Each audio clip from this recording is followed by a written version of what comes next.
টি-20 বিশ্ব আসরের এখনও বাকি বেশ কয়েক মাস। সেই মেগা আসরের আগে আরও অন্তত দুটো সিরিজ খেলবে বাংলাদেশ, যার একটা হোম আর একটা অ্যাওয়ে সিরিজ। কিন্তু জিম্বাবুয়ের বিপক্ষে হোম সিরিজ থেকেই শুরু হয়ে যাবে বিশ্বকাপের ক্ষণগণনা। প্রধান নির্বাচকের কথায় একটা জিনিস পরিষ্কার, হোম সিরিজ থেকেই বিশ্বকাপের দল গুছিয়ে ফেলবে টাইগার ম্যানেজমেন্ট।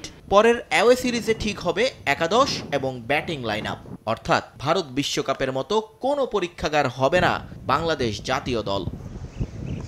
নির্বাচক কমিটির সদস্য এবং টিম ম্যানেজমেন্টের বিভিন্ন সদস্যের সঙ্গে কথা বলে জানা গেছে, দল নিয়ে খুব একটা পরীক্ষার পক্ষে নন কেউই। তাই স্টেবল একটা টিমই যাবে বিশ্ব আসরে। সে হিসেবে দলের 13 থেকে 14 জনের জায়গা মোটামুটি নিশ্চিত। স্কোয়াডের এক বা দুটি জায়গা নিয়ে চলছে আলোচনা। জিম্বাবুয়ে সিরিজের মধ্যেই চূড়ান্ত হয়ে যাবে সেটাও। তাহলে কারা সেই 13 থেকে 14 জন যাদের নিয়ে এই আলোচনা? 40% বেশি গ্লো, বিশ্বের 1 নম্বর গ্লো ক্রিম, নতুন গ্লো এন্ড লাভলি।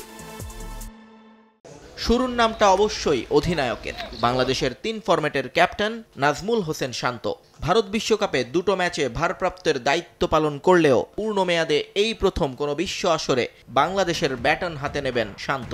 31টি আন্তর্জাতিক টি-20তে এখন পর্যন্ত শান্তর রান 676, স্ট্রাইক রেট 112-র আশেপাশে। যদিও সাম্প্রতিক ফর্মটা একটু ভোগাচ্ছে অধিনায়ককে। এরপর বাংলাদেশের 2 ওপেনার, সেখানে অনেক সমালোচনা থাকলেও চূড়ান্ত নামটা হবে লিটন দাসেরই। কারণ বিশ্বকাপের মতো মেগা ইভেন্টে অভিজ্ঞতাকেই মূল্য দিচ্ছেন নির্বাচকরা। 77 ম্যাচে তার রান 1754, যেখানে স্ট্রাইক রেট 130-এর মতো, যা টপ অর্ডার ব্যাটারদের মধ্যে আবার সর্বোচ্চ। লিটনের পার্টনার হিসেবে থাকার সম্ভাবনা বেশি সৌম্য সরকারের। আপাতত ইনজুরির কারণে মাঠের বাইরে থাকলেও দ্রুতই ফিরবেন এই অলরাউন্ডার। ব্যাট হাতে তার 78 ম্যাচের অভিজ্ঞতাকে মাথায় রাখছেন নির্বাচকরা। 122 স্ট্রাইক রেটে তার রান 1287, সঙ্গে ক্যারিবিয়ান উইকেটে কার্যকরী হবে তার স্লো মিডিয়াম বোলিংটাও। মিডল অর্ডারে বাংলাদেশের 4 জনকে নিয়ে নেই কোনো আলোচনা। কোনো দুর্ঘটনা না ঘটলে তারা যে থাকছেন সেটা এক প্রকার চূড়ান্ত। প্রথম নামটা তাওহিদ হৃদয়ের। এই তরুণের উপর পূর্ণ আস্থা টিম ম্যানেজমেন্টের। 127 স্ট্রাইক রেটে 14 ম্যাচে তার রান 231। পরের নামটা বাংলাদেশ ক্রিকেটের মহাতারকা সাকিব আল হাসানের। ব্যাট এবং বলে বিশ্ব ক্রিকেটে তার কাছাকাছি পারফরমেন্স নেই অন্য কারো। 117 ম্যাচে 2382 রান সাকিবের। স্ট্রাইক রেটটা 122.40। বল হাতেও সমান পারদর্শী এই বাঁহাতি অর্থোডক্স। 140টি আন্তর্জাতিক উইকেট আছে তার ঝুলিতে, যেখানে 20 রানে 5 উইকেট ক্যারিয়ার সেরা বোলিং ফিগার।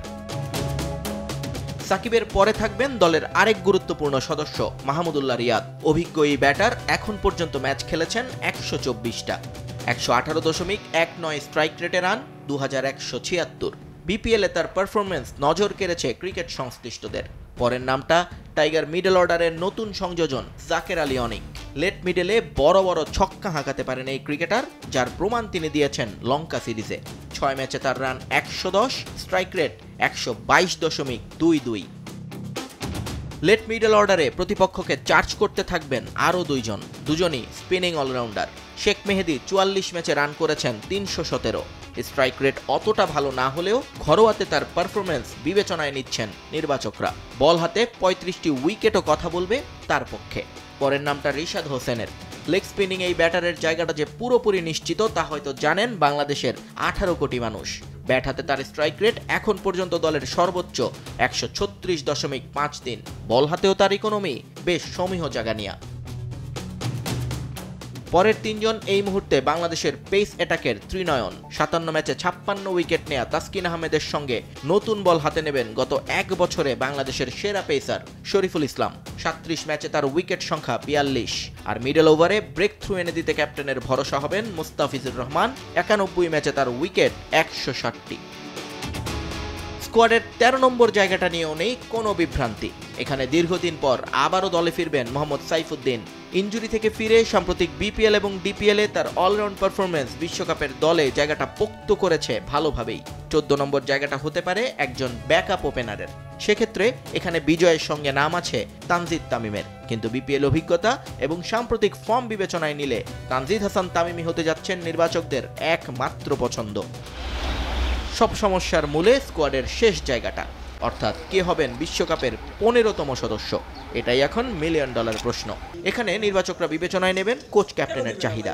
যদি একজন স্পিনার বাড়ানোর ইচ্ছে থাকে, সেক্ষেত্রে শিখে ছিটতে পারে আলিস আল ইসলাম কিংবা তানভীর ইসলামের। তবে পেসার বাড়াতে চাইলে একমাত্র পছন্দের নাম হবে তানজিম হাসান সাকিব।